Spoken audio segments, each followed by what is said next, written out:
স্টেশনের 40 জন পথ শিশুদের ডাক্তার উৎপল নদীর আর্থিক সহায়তায় 40টা প্যাকেটের খাবার দেওয়া হচ্ছে। এইখানে থাকলো, ওনারা পর ডিস্ট্রিবিউট করবে।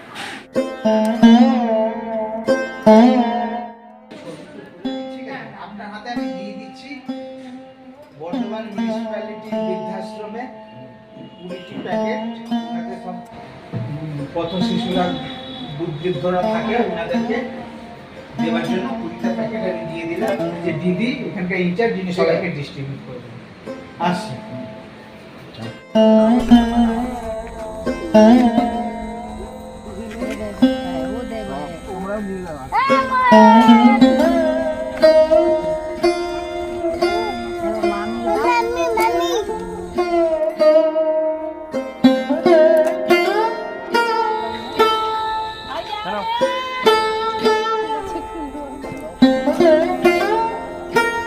বাবু চিন্তা আছে।